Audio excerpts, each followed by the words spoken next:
Welcome to the All Out Leadership Podcast, hosted by Pastor Eric Lawson, where each episode is uniquely designed to help you live all out by bringing you practical leadership from a biblical perspective delivered in 10 minutes or less. So whether you're a business leader, serving in ministry, or simply looking to grow in your leadership, this podcast is for you.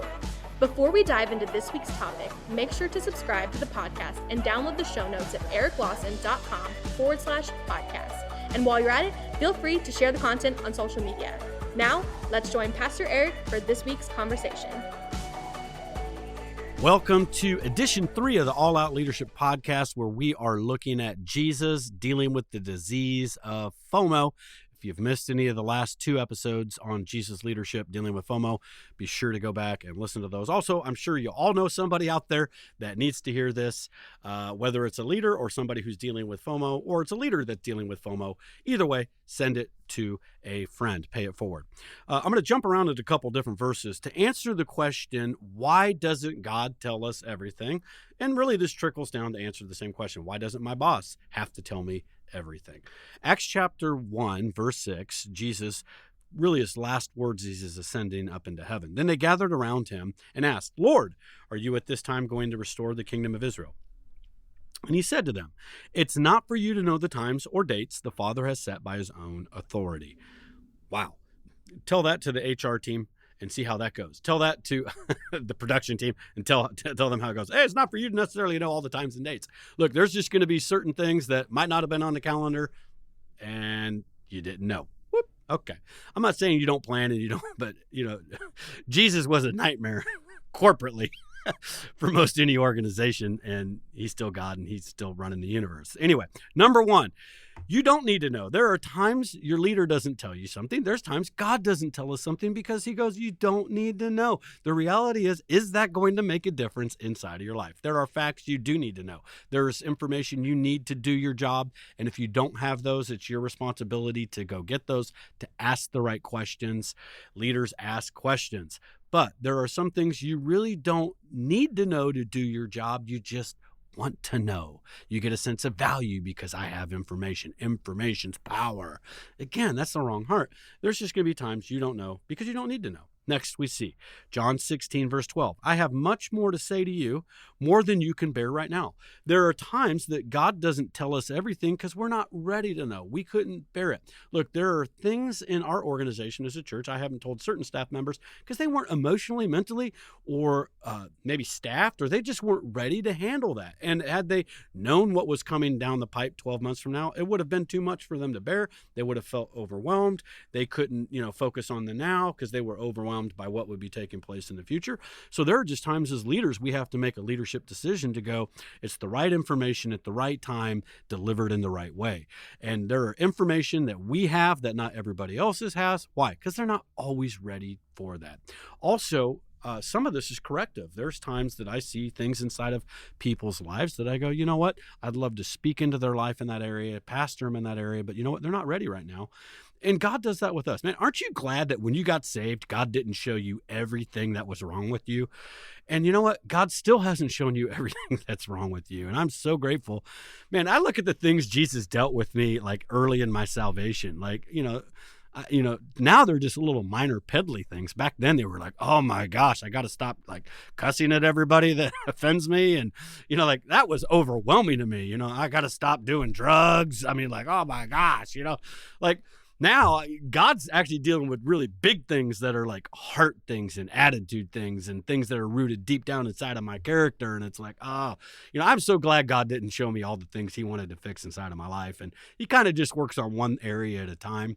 And, sometimes when you're leading your staff and you're leading your team, you as a leader, you see everything that's wrong. You see the 32 things you want to fix, but you're just going to kill and crush people. And God knew that. And so he didn't deal with every little thing. He said, hey, you're not ready right now, and I'll get to it when you're ready. And so maybe right now your leader hasn't told you everything because you're just not ready to handle it. And so that's okay. If you want to know more, then just get ready. All right, John chapter 6, verse 5. When Jesus looked up, he saw a great crowd coming to him, and he said, Philip, where shall we buy bread for these people to eat? And he asked this only to test him, for he already had in mind what he was going to do. Sometimes you don't have information because you're being tested. There's times that God's simply testing us to see how are we going to respond. There's times that God's just testing us to see, will we pass the test of faith, the test of trust, the test of obedience, whatever it is. There's times God allows us to be tested. Why? Because every test on the other side of it has promotion. God doesn't test us in a vindictive way. He tests us because he goes, hey, I want you to graduate. I want you to go to another level. I want to be able to give you more inside of your life. When you look back at your first grade, and I look back at first grade, you know what I got to do? I got to sweep in the hallways. And it was like, I loved it. Like I'd go out there in my break time, I would sweep and I would clean, and I was really good at it. My high C personality, which I didn't even know of such a thing back then, but it was manifesting at a young age. Like I was out there loving it. It was great. But you know what? Now that I'm 52, I'm getting to do things far beyond sweeping. I'm still sweeping. It's just different messes and different methods. All right. I'm just sweeping way bigger messes than I used to. And I get to do so much more that I was not ready for in first grade. But there were a bunch of tests I had to pass along the way for God to promote me to that next level. And every next level brought greater sense of fulfillment, greater sense of satisfaction. So look, if your leader hasn't told you everything, it might be that they're just simply testing you. If God hasn't told you everything, it might be that they're just simply testing you. How you respond really reveals a lot about you. All right, Acts chapter 20 and verse 22. And now, compelled by the Spirit, I'm going to Jerusalem, not knowing what will happen to me there. This is the Apostle Paul. And every time he was getting closer to Jerusalem, everybody would say, hey, Paul, don't go. We're being warned by the Spirit. Things are going to happen. But nobody knew exactly what was going to happen. Paul says, I don't even know what's going to happen. I don't really know what's awaiting me there. I have a sense, but I don't know the details. Sometimes your leader doesn't know everything, and that's why they haven't told you. There are just times we go, hey, you know what? God's leading us that way. Yeah, but we need the details. We need the 5-year roadmap. Well, we don't have that. God didn't give us to it.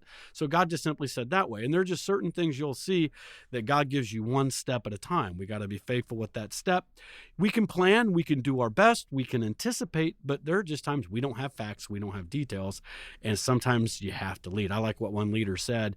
Sometimes leadership is making decisions with 75% of the facts. In fact, if you as a leader can learn to make effective decisions with just 75% of the facts, you're going to be able to be more effective and efficient, because you're never going to have 100% of the facts.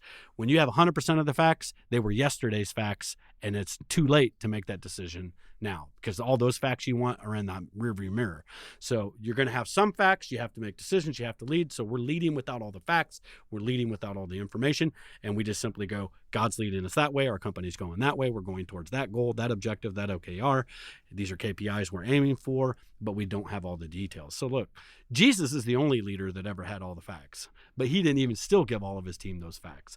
So just be okay and give your leader some grace, give your leader some margin if they don't have all the facts. A great leader is not the one who knows everything. In fact, if your leader acts like they know everything and they have all the answers, that's a dangerous leader, and that's actually a scary leader, because that's an arrogant leader. I'd rather follow an honest leader who simply goes, you know what, guys? God said we're going that way. I don't have all the details, but we walk by faith. We're going to do the best we can to plan, to prepare, to be ready. But we're also going to be flexible to adjust as God shows us next steps. All right, there you go. How Jesus dealt with the disease of FOMO. Thank you for joining us on the All Out Leadership Podcast. We hope you gained new biblical insight that challenged you to grow in your leadership.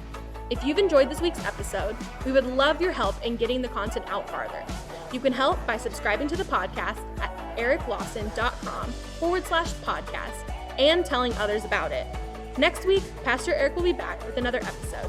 So until then, we hope you have a great week being an all-out leader.